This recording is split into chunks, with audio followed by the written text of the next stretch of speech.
Welcome back, thrill seekers, to Sundust short horror stories, where the shadows linger a little too long. I'm your host, and tonight's listener tale is called Unexpected Roommate. Late last year, around the 1st of November, I started noticing things in my house. I live alone in a big 2-story place that was left to me by family. Bills are low, rooms are plenty, so why not? I'd been there about 6 months when the noises began, mostly in the kitchen, faint at first, a random knock, dishes lightly clinking, and clear as day, footsteps padding across the floor. I tried to laugh it off. I'd never believed in ghosts, and I wasn't about to start old house, settling pipes, my imagination. Anything but the obvious. But after a couple of weeks, denial stopped working. One night I was in the pitch-dark living room, half watching the news on TV, when something moved in the corner of my eye. Every hair on my body stood up. A cold wave rushed over me, the kind people talk about, but you can't truly understand until it hits you. I froze, scanning the room there. Against the wall, a shadow slid slowly across the paint, tall and human-shaped, with no source. "What the hell?" I whispered.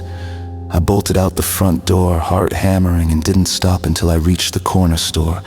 Grabbed cigarettes and a 12-pack, anything to calm down and convince myself I was losing it. I walked the long way home, laughing nervously at how ridiculous I was being. When I finally got back and turned the key, I heard it. 3 soft knocks from inside. I ignored them, went straight to my chair, cracked a beer, and tried to act brave. That's when the voice came. A woman's voice, clear and close, said a single word: "Hello?" Not friendly, not scared, more like the sarcastic, hello? You'd give an uninvited guest who just walked into your house, like I was the intruder. The strange things kept happening over the next couple of weeks. Shadows became routine. Every room I entered, one would glide along the wall, just out of direct sight. You're probably wondering why I didn't move out. Truth is, I was terrified, but also curious. Curiosity won. I needed answers, so I went to the library and dug through old newspapers on microfilm until I found it. In the 1970s, a woman named Alice lived in my house. Her husband left her, and shortly after, she hanged herself in the kitchen. The articles were blunt, gave every grim detail. After her death, the house sat empty for a bit, until my great-uncle bought it cheap and flipped it into the family. I still live here. And yes, Alice is still here too. She doesn't hurt me, doesn't throw things or scream in the night. She just watches. Sometimes I catch a shadow lingering a little longer, like she's keeping me company. I'm not afraid anymore. After all, this was her home first, and maybe after everything she went through, she just doesn't want to be alone. Even the dead deserve a little respect. That's Unexpected Roommate. Some guests never leave. If that one made you glance at the shadows in your own house, please. Subscribe to Sundust short horror stories for fresh chill every week, and comment below ever shared your space with someone or something unseen. Noticed a shadow that didn't match. Tell us. We might read yours next. Thanks for listening. Stay spooky. And maybe say hello back. Welcome back, dear listeners, to Sundust short horror stories where the mist clings to the hollers and the mountains. Remember what people try to forget. Tonight we bring you a quieter kind of terror. The Quiet House. Up in the North Georgia mountains, just off a gravel road that peters out into nothing, sits a little white farmhouse everybody calls the Quiet House. Ain't nobody lived there since the winter of 1997, when the entire family, Mama, Daddy, and their 3 grown children, just up and disappeared. No note, no struggle. Doors locked from the inside, supper still warm on the table. Years later, Chloe Bennett, a sound engineer from Atlanta with a knack for recording vanishing folk songs, heard about the place. She'd been chasing old Appalachian ballads all summer, knocking on doors, setting up her mics in porches and graveyards. Folks kept mentioning the quiet house. Go record there, they'd say with funny little smiles. That house still sings. Her boyfriend Caleb came along to keep her company and carry the gear. He didn't believe in ghosts, but he believed in Chloe, and he figured a night in an empty house might be romantic in a spooky sort of way. They arrived just before dusk, the house looking almost cheerful with its fresh-looking paint. Though nobody had tended it in decades, windows clean, porch swing barely creaking inside, everything was tidy, lace curtains, a grandfather clock frozen at 11:47, faded family photos smiling down from the walls. Chloe set up her equipment in the parlor, sensitive condenser mics, headphones, a digital recorder that could pick up a moth landing. "I want to capture room tone," she told Caleb. "Sometimes old houses hold voices, residual echoes." They waited as night settled heavy over the ridge. At first there was nothing but the soft tick of the recorder and their own breathing. Then Chloe leaned into her headphones and smiled. "Listen to this." She played it back. Beneath the surface silence, faint as breath on glass, were voices, 5 of them. A family. Talking low, normal things. "Pass the cornbread." "Did you feed the chickens?" "Hush now. The baby's sleeping." Caleb shivered. "That's impossible. We're the only ones here." But Chloe was thrilled. This is gold, real residual haunting. The voices grew clearer the longer they listened. They weren't repeats, they were responding. When Caleb cleared his throat, a woman's voice on the recording said, "Who's there?" When Chloe laughed softly, a child giggled back a second later. Midnight came. The temperature dropped sudden and sharp. Chloe adjusted her levels and whispered into the mic, "Can you hear me?" Silence on the recording, then every voice at once, gentle as a lullaby. "We hear you, Chloe." She went pale.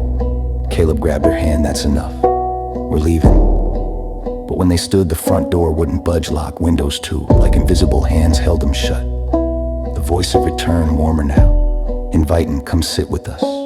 We've been so lonesome. Stay for supper." Chloe's recorder kept running. The voices started calling Caleb by name too, though he'd never spoken loud enough for any microphone to catch it clearly. Then the strangest thing, the family in the photographs began to change. Slowly, almost too slow to notice, 2 new figures appeared in every frame. Chloe and Caleb standing among them, smiling like they belonged. Chloe ripped off her headphones, turned it off. She begged, "Make them stop." But the voices weren't coming from the recorder anymore. They were coming from inside the room. From the walls. From the air itself. Soft, patient, loving. "You're home now. Don't be afraid of the quiet. We'll teach you how to stay."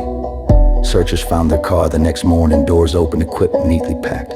The house was empty as ever, supper table set for 7 this time, and if you pass the quiet house on a still evening, folks say you can hear the faint murmur of voices inside. 6 now, maybe 7, talking low and easy, laughing gentle, waiting patient for the next weary traveler who wants to listen. They say the house never raises its voice. It don't need to. The quiet is enough. Thank you for listening to Sundust Short Horror Story. If that one left you straining to hear what's behind the silence, hit that like button, drop a comment with the quietest place you've ever been, or the strangest thing you've heard when no one was speaking. And subscribe if the hush hasn't claimed you yet. We read every comment, friends. Stay safe out there. Mind the empty houses. And if the quiet starts talking back, maybe don't answer goodnight.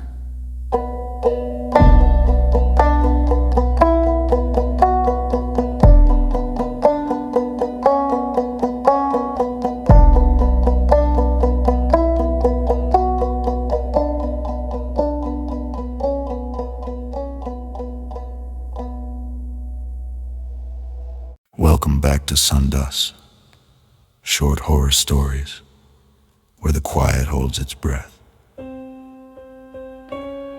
Tonight's tale comes from the pine-thick hills of West Virginia. The Listening Post. Lila and her grandpa had always been close. After her grandma passed, Lila spent every weekend at the old family cabin up on Red Ash Ridge. Grandpa was 82, sharp as a briar, and full of stories about the war. World War II, that is. He'd been a radio operator in the Pacific, listening for coded messages through static and storms. In the summers of 2012, when Lila was 14, Grandpa started building something in the backyard, a tall wooden pole with cross arms and wires running to a little shed he called his listening post. He spent hours in there with an old shortwave set, headphones clamped on, scribbling numbers and letters in a notebook. One sticky August night, thunder rumbling far off, Lila couldn't sleep. She slipped outside and peeked through the shed window. Grandpa was hunched over the dials, face lit green by the radio glow. His pencil flew across the page, but his eyes were wide, scared, like he was hearing something he didn't want to. The next morning he was quiet, too quiet. When Lila asked what he'd heard, he only said voices that shouldn't still be transmitting.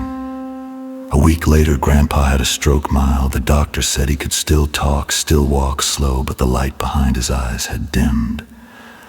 The listening post sat dark. Lila kept coming to the cabin to help. One evening, cleaning out the shed, she found the notebook. Pages and pages of numbers, 5-digit groups, just like the old wartime codes he used to tell her about. At the bottom of the last filled page, in shaky handwriting, "They are still waiting for relief. Curiosity 1." That night, after Grandpa was asleep, Lila plugged in the radio, slipped on the headphones, and turned the dial exactly where his last entry pointed static. Then a voice, male, calm, American accent, reading numbers slow and clear.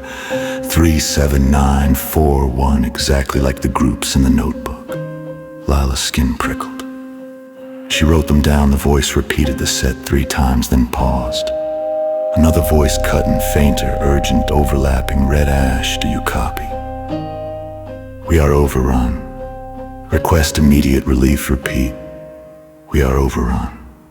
Lila froze. Red Ash was the ridge they were on. Had been a training camp back in '43. The calm voice returned, reading a new group, then silence. She told herself it was a prank, some ham operator messing around, but the next night she tuned in again. Same calm voice with fresh numbers. Same desperate overlap begging for relief. Grandpa caught her at it a few nights later. He stood in the doorway, pale as paper. "Turn it off, honey," he whispered. "They know someone's listening now." "Who?" Lila asked. "The ones who never got the message that the war ended." He wouldn't say more. 2 days later, he passed in his sleep, peaceful, the notebook clutched in his hand. Lila left the radio unplugged. She locked the shed and went home. But sometimes, driving up the ridge road years later, her car radio set to AM volume low crackles with brief, impossible static. And for just a second she hears it. A calm voice reading 5-digit groups, followed by another, faint and pleading. "Red Ash, this is Baker Company. We are overrun. Do you copy?" Then nothing. The soldiers on that ridge never got relieved, and now they know someone can still hear them. That was the listening post. If the static got too close tonight, please like, subscribe, and leave us a review. It keeps the signal strong. We'll be back next week with another whisper from the dust. Until then, maybe leave the dial alone.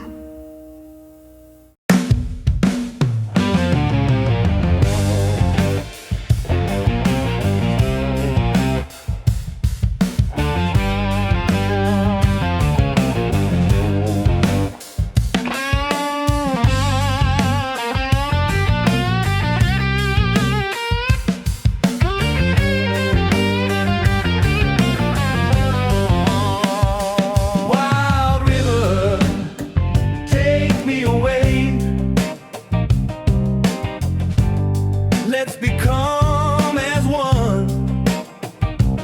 Let me roll along with your mighty wave.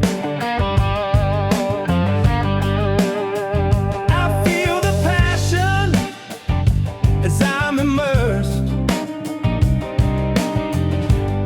in your forceful wrath.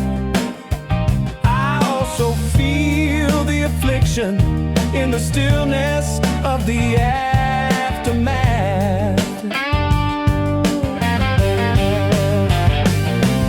I'm only a glimmer of light, consumed within the deep.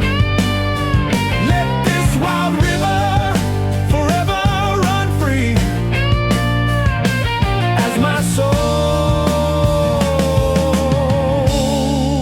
prepares to sleep.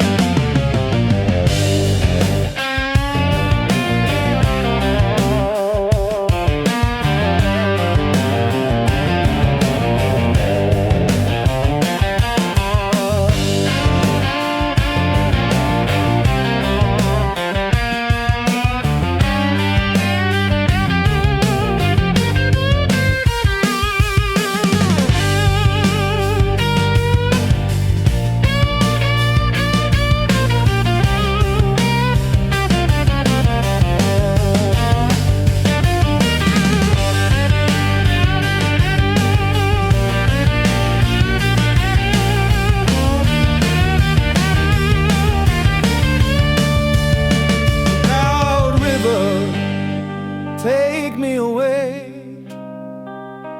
let me roll with your mighty way.